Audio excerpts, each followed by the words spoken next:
রূপকথারই গল্প শোনো, আসছে চাঁদের বুড়ি।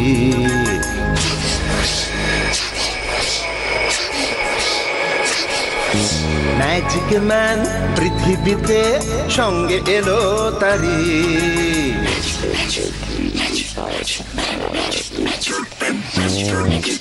রূপকথারই গল্প শোনো, আসছে চাঁদের বুড়ি। ম্যাজিক ম্যান পৃথিবীতে সঙ্গে এলো তারি। গল্প হবে, ম্যাজিক হবে, হবে মজার খেলা। তোমরা যদি দেখতে চাও চলে এসো এই বেলা। চাঁদের বুড়ি, চাঁদের বুড়ি, ম্যাজিক ম্যান, ম্যাজিক ম্যান।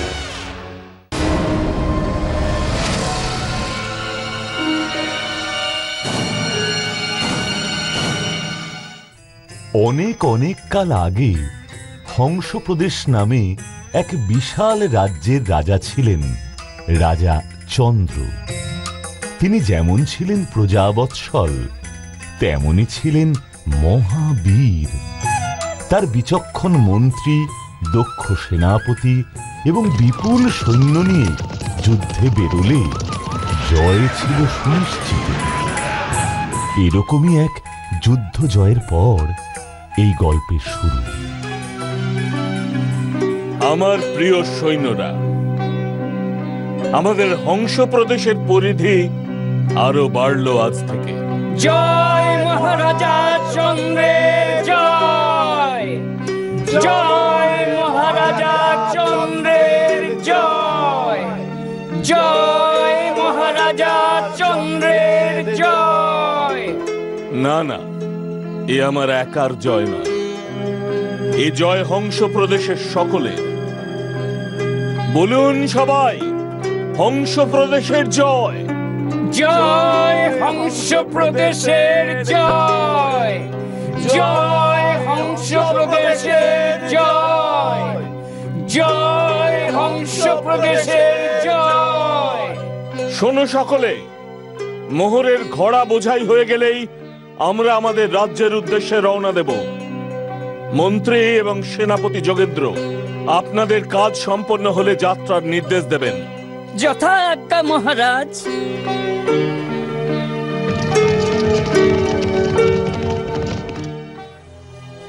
বাবা, এ তো ঘোড়া ঘোড়া মোহর।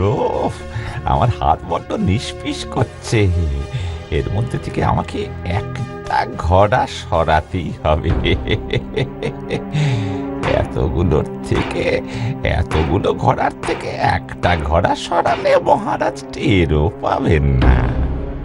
মন্ত্রী, বলুন মহারাজ। আমি ঠিক করেছি আমার সৈন্যদের এই ধনরাশি থেকে কিছু কিছু অংশ দেব। এ তো উত্তম প্রস্তাব মহারাজ।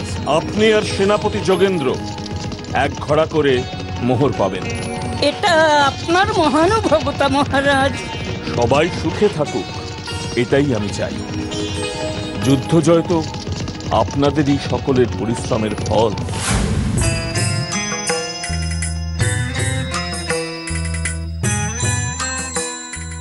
শুনুন সকলে, আমি একটি সিদ্ধান্ত নিয়েছি। আমার সঙ্গে যারা এই যুদ্ধে...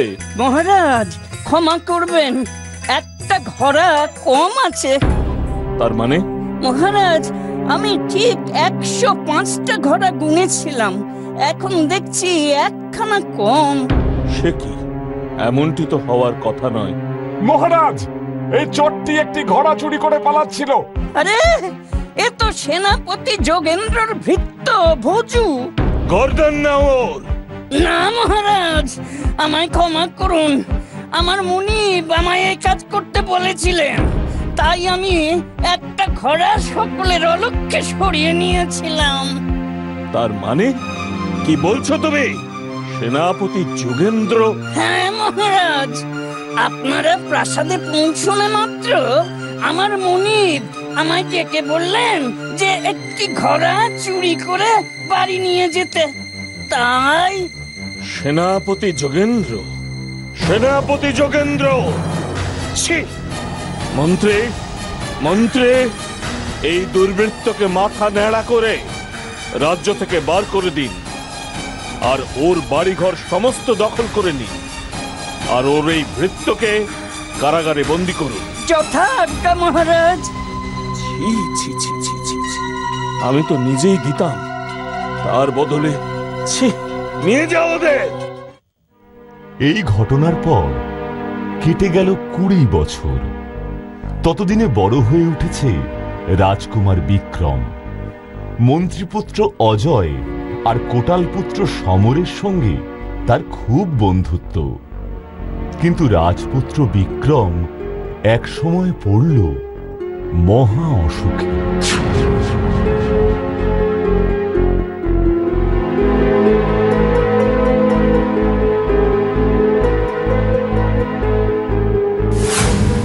বৈদ্যমশাই, বৈদ্যমশাই, আহ, একটু শুনবেন?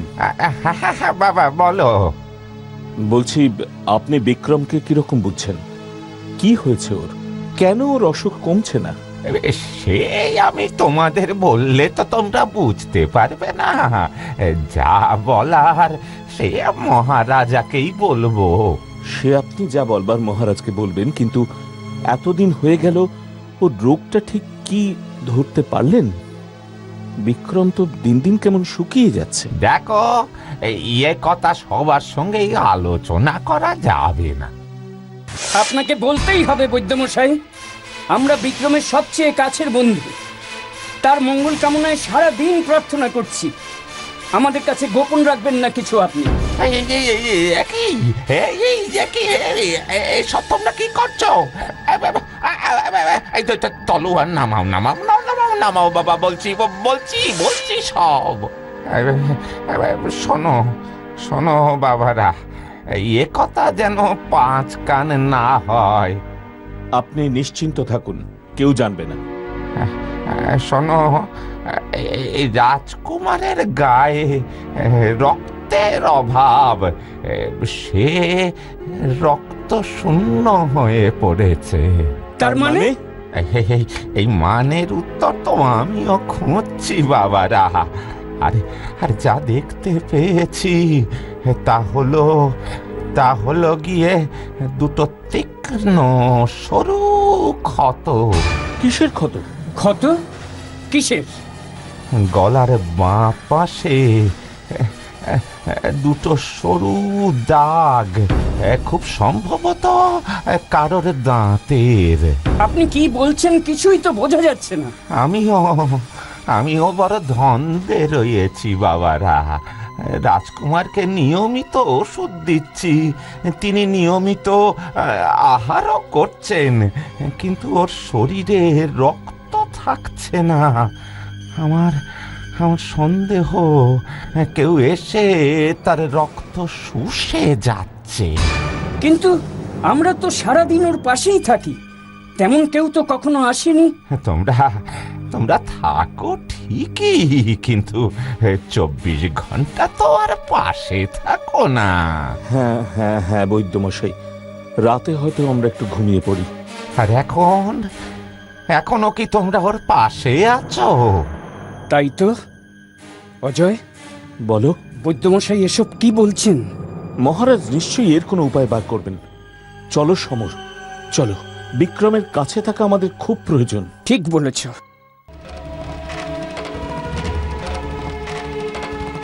দেখো দেখো সমর। তাই তো, এই তো সেই ক্ষত। কি করা যায় বলো তো? কার দাঁতের ক্ষত এটা? আমরা কি একবার সন্ন্যাসী ঠাকুরের সঙ্গে দেখা করব? সন্ন্যাসী ঠাকুর মানে রাজগুরু সন্ন্যাসী ঠাকুর? হ্যাঁ, শুনেছি তিনি নানা রকম জাদুবিদ্যা শিখে এসেছেন তার তান্ত্রিক গুরুদেবের কাছ থেকে। তাই মহারাজ তার কাছ থেকে জাদু শেখার জন্য সব সময় তাকে নিজের সঙ্গে রাখেন। তিনি তো কারোর সাথে সেরকম কথা বলেন না। বাবা বলছিলেন তিনি শুধু একান্তে মহারাজের সঙ্গে কি যেন আলোচনা করেন। তাই? হ্যাঁ, আর রাজকর্মচারীরাও তাকে খুব একটা ভালো চোখে দেখেন না, কিন্তু মহারাজের ভয়ে চুপ করে থাকেন। আমার মনে হয় সমর, ওনার কাছে যাওয়ার আগে আমরা নিজেরা আজ রাতটা না ঘুমিয়ে বিক্রমকে পাহারা দিয়ে দেখি। ঠিক আছে।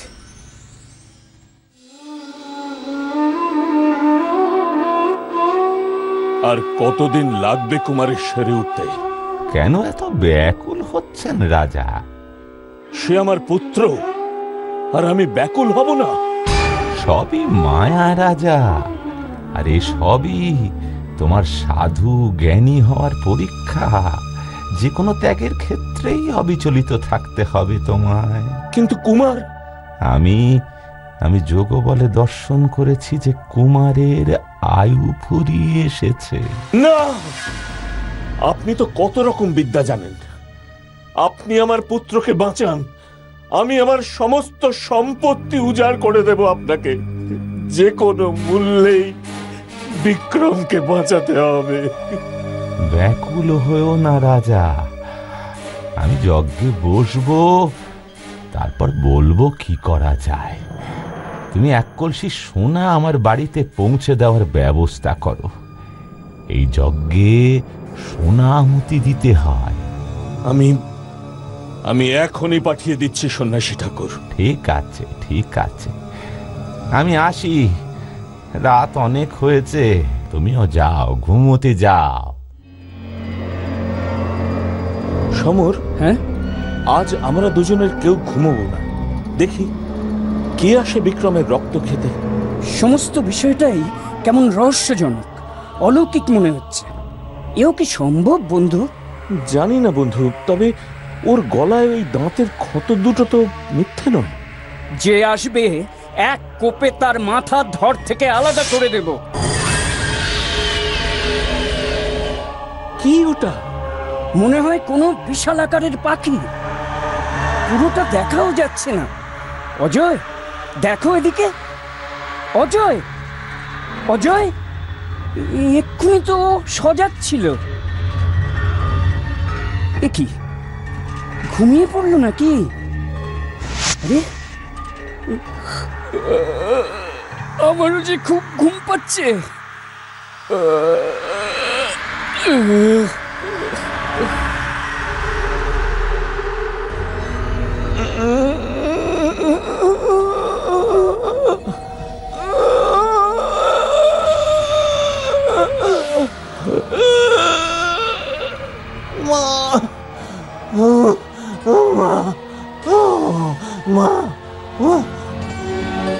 সমর, সমর, সমর ওঠো, সমর। এ কি? আমরা ঘুমিয়ে পড়তেই কেউ এসে রক্ত খেয়ে গেছে।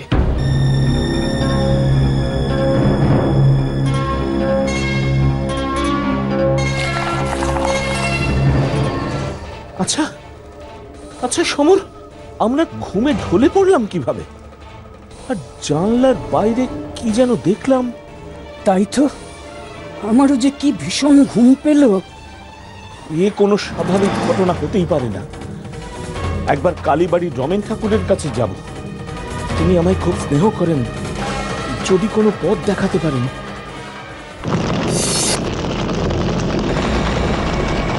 আমি অনুভব করছি কেউ এই রাজ্যকে ছারখার করতে চাইছে।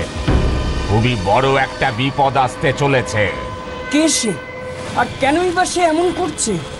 আমার সীমিত ক্ষমতা অতটা এখনো বুঝতে পারছি না। ওম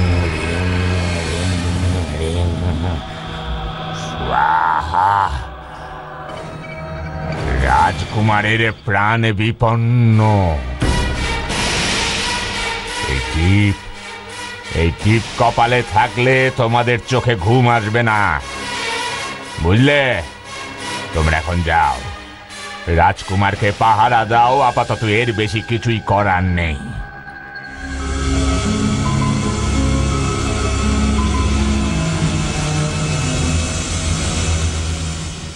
দেখি আজ কে আসে বিক্রমের রক্ত খেতে। প্রণাম মহারাজ। প্রণাম সন্ন্যাসী ঠাকুর। থাক বাবারা, তোমরা আছো বিক্রমের পাশে। তোমাদের এখানে কি প্রয়োজন? দেশে রক্ষীর অভাব হয়েছে নাকি রাজা? সারাক্ষণ এরা এখানে কেন? এরা দুজন কুমারের পরম বন্ধু। হলোই বা বন্ধু, এরা ছেলে মানুষ, রাজকুমার বিক্রমের যে অসুখ করেছে তাতে যে কোনো মানুষের নিঃশ্বাস প্রশ্বাসে ওর ক্ষতি হতে পারে। না না, রাজা, আমি বলি শোনো, সারাদিন এদের পাহারা না দেওয়াই ভালো। এদের বাড়ি গিয়ে বিশ্রাম নিতে বলো। কুমারকে সারাবার ব্যবস্থা তো আমি করছি। তোমার কি বিশ্বাস হচ্ছে না? না না, না না সন্ন্যাসী ঠাকুর, আপনি রাগ করবেন না। বাবা সমর, বাবা অজয়, তোমরা এখন বাড়ি যাও, আবার কাল আসবে। আজ্ঞে রাজামশাই। যথাজ্ঞা রাজামশাই। সমর, আমাদের রাজামশাইয়ের আজ্ঞা পালন করা উচিত। নিশ্চয়ই। তুমিও বিশ্রাম নাও রাজা, আমিও বাড়ি গিয়ে কুমারের আরোগ্য কামনায় যজ্ঞে বসবো। তাহলে আপনার বাড়িতে আরো এক কলসি সোনা পাঠিয়ে দিই। ঠিক আছে, ঠিক আছে। সারাক্ষণ কড়া পাহারা দিয়ে ওকে রক্ষা করা যাচ্ছিল না, আর আজ তো কুমার রক্ষীবিহীন। সমর, সমর কি হবে কে জানে। সমর, সমর, চলো আমরা প্রাসাদের মিনারে উঠে যাই, সেখান থেকে কুমারের ঘর স্পষ্ট দেখা যায়। চলো।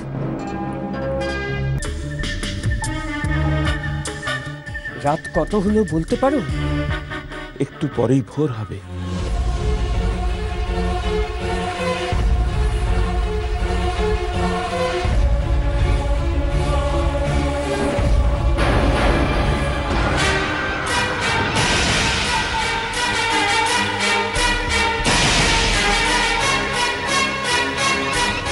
ওই দেখো, কি বিশাল বাদুড়! এখন নয়, এখন নয়, অপেক্ষা করো সমর।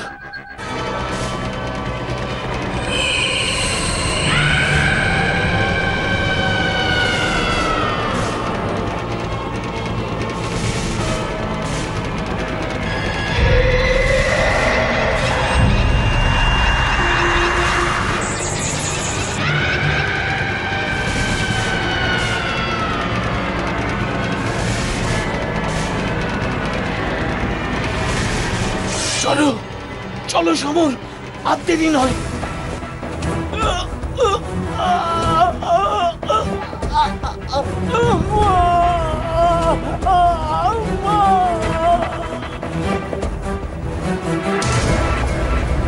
তাহলে তুই শয়তান!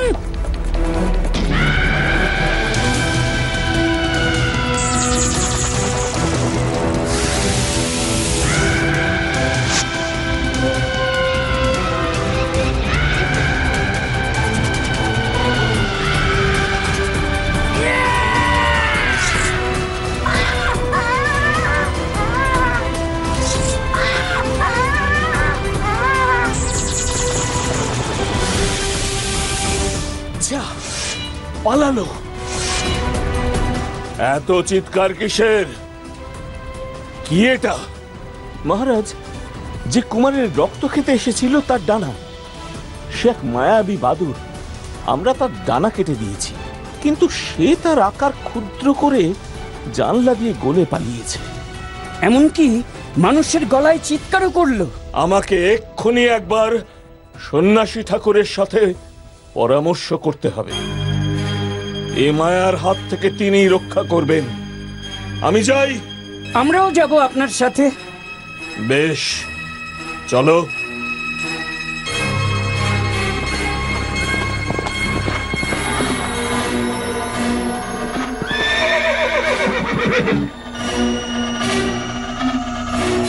দরজা খোলো, আমায় সন্ন্যাসী ঠাকুরের কাছে যেতে হবে।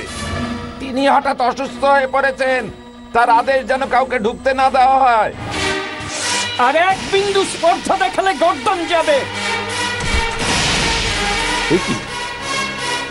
কি হয়েছে আপনার? তোমরা এখানে কি ব্যাপার? সেটা এক্ষুনি বুঝতে পারবে।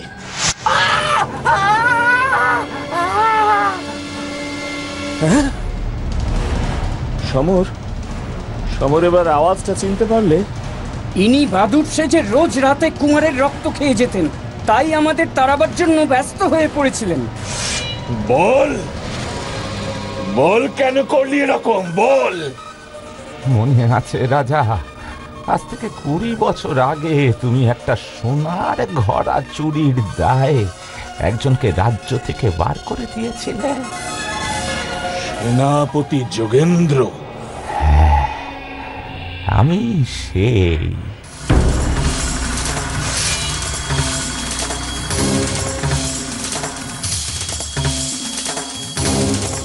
ও কি ভয়ঙ্কর! তুমি কেন এরকম করলে? আমি বলছি মহারাজ। রমেন ঠাকুর, আপনি? হ্যাঁ, অজয় আর সমর আমার কাছে এসেছিল। আমি তাদের কিছুই সাহায্য করতে পারিনি, কিন্তু সারা রাত যজ্ঞ করার পর সমস্ত কিছু জানতে পারলাম। বলুন রমেন ঠাকুর, কি জানলেন? আপনি সেনাপতি যোগেন্দ্রকে বহিষ্কার করবার পর সে রাগে এবং প্রতিশোধ নেওয়ার বাসনায় গভীর অরণ্যে চলে যায়। জাদু আর তন্ত্রবিদ্যা শিখে এসে সন্ন্যাসীর ভেগ ধরে আপনার বংশকে ছারখার করতে চাইছিল। কুমারের মৃত্যু হলে আপনি সন্তানহারা হবেন, আর সেই সুযোগে যোগেন্দ্র হবে রাজা। ও, তাই আমাকে জাদু শেখাবার নাম করে ভয় পান?